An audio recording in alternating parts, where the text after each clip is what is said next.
부동산 임대업 일반 과세자인 개인 사업자가 부가가치세 신고를 홈택스로 셀프 신고하는 방법을 확인해 보고 있습니다. 이번 영상은 2파트 영상이고요. 1파트는 이 영상 끝에 링크해 두었습니다. 이제 신고서 작성을 이어가 보겠습니다. 1파트 영상에서 부동산 임대공급가액 명세서 작성하는 것까지 끝냈는데요. 화면이 다시 신고서 작성 메인 화면이 됐고요. 방금 작성한 부동산 임대공급가액 명세서를 보시면 입력하기였던 부분이 수정하기로 바뀌었는데요. 내용이 작성돼서 등록됐다는 것 알 수 있습니다. 이제 다음으로 기타 매출분에 있는 기타 항목 부분을 입력해 줘야 하는데요. 기타 항목을 입력하는 팝업창에서 보면 방금 작성했었던 부동산 임대공급가액 명세서에서 계산됐던 보증금에 대한 이자 수입인 간주임대료 금액이 입력되어 있고요. 이 간주임대료 금액의 10%인 간주임대료에 대한 부가세 세액도 계산이 완료돼서 입력되어 있는 것 볼 수 있는데요. 이 팝업창에서는 별다른 입력할 건 없고요. 간주임대료에 입력된 금액이 정확한지만 확인해 보고 맞으면 바로 입력 완료 클릭해 주면 됩니다. 다시 신고서 작성 메인 화면으로 왔고요. 화면에서 보면 방금 확인했었던 간주임대료 금액하고 세액 입력된 것 볼 수 있습니다. 이제 다음으로 매월 임차인에게 월세를 받고 세금 계산서를 발급해 줬던 내용을 입력할 건데요. 매출처별 세금계산서 합계표 서식을 작성하면 됩니다.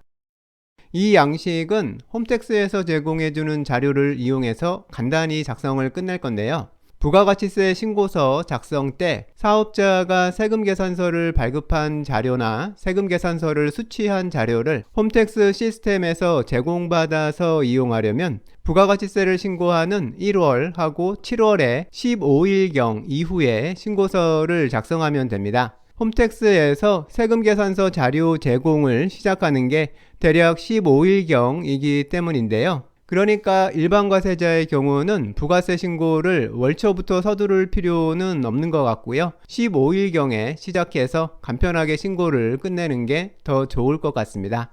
이제 화면 서식을 작성해 보면요. 팝업창 중간에 있는 자료 조회를 클릭하면 2024년 7월에서 12월 사이에 본인이 발급한 세금계산서 내역을 모두 볼 수 있는데요. 이렇게 불려온 내용은 실제로 신고서에 적용하기 전에 어떤 건으로 발급했던 세금계산서인지 꼭 먼저 꼼꼼히 따져봐야 합니다. 혹시 불려온 내용 중에서 지금 신고하는 해당 임대사업하고 관련이 없는 건이 있는지 확인해야 하는 건데요. 발급 건들이 모두 해당 임대사업 연관 건일 때에만 내용을 불러와서 사용해야 합니다. 지금 화면의 내용은 임차인 한 명에게 매월 한 장씩 총 6번 세금계산서를 발급한 내용이 보여지고 있는 건데요. 모든 발급 건들이 신고 대상 임대사업하고 연관된 건이니까 모두 사용하면 되는 상황입니다. 내용 모두 확인했으면 닫기 선택하고요. 매출처별 세금계산서 합계표 팝업창에서 불러오기 클릭하는데요. 그러면 방금 전에 확인했던 세금계산서 발급 내역이 불려와서 화면 서식을 채우게 됩니다. 채워진 내용 다시 확인해 보고요. 내용이 모두 맞으면 입력 완료 클릭합니다. 신고서 작성 메인 화면에서 보면 매출처별 세금계산서 합계표 부분에 금액 입력된 것 볼 수 있고요. 이제 다음으로는 과세표준 명세를 입력할 차례인데요. 지금 신고서를 작성하고 있는 상황은 부동산 임대업 단일업종에 대한 신고니까요. 신고서에 기록된 수입은 모두 해당 임대부동산에서 발생한 수입인 거니까요. 화면에 보이는 총 수익금액 전액을 부동산업 부분에 입력해 주면 됩니다. 이 수입 전체가 부동산 임대업 수입이라고 정리하는 건데요. 입력을 끝내고 입력 완료 클릭하면 메인 화면 과세표준 명세 부분에 해당 금액 등록된 것 볼 수 있습니다. 여기까지 하면 임대 수입에 대한 작성은 모두 끝이 났고요. 다음으로는 공제 감면 세액을 입력해 보겠습니다. 공제 감면 가산세액 상자에서 그 밖의 경감 공제세액을 입력하면 되는데요.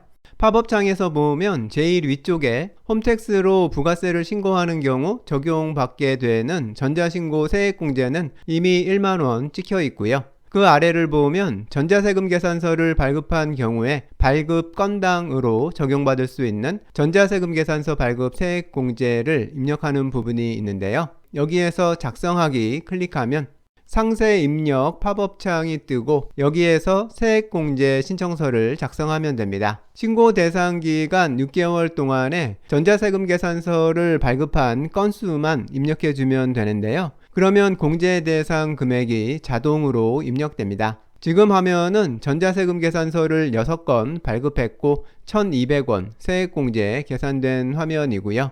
입력 완료 클릭하면 세액공제가 적용된 합계 금액을 보여주는 팝업창이 하나 더 뜨는데요. 여기에서는 닫기를 클릭합니다.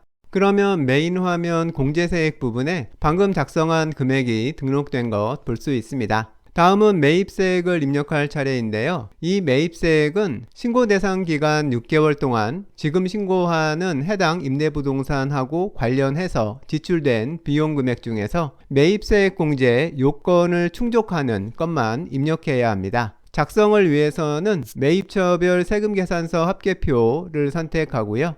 작성을 위한 팝업창은 앞에서 봤던 매출처별 세금계산서 합계표하고 동일하고요. 입력하는 방법도 동일한데요. 일단 자료 조회해 보고요.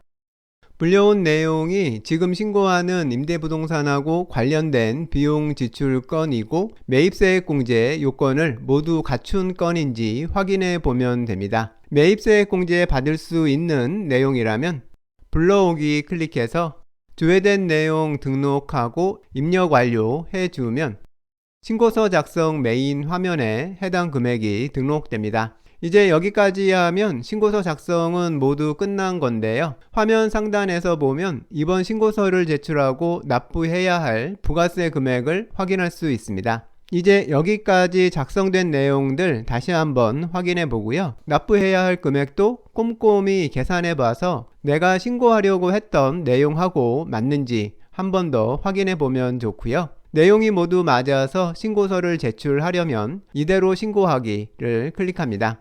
다음 화면에서 납부할 세금 금액 다시 한번 확인해 보고요.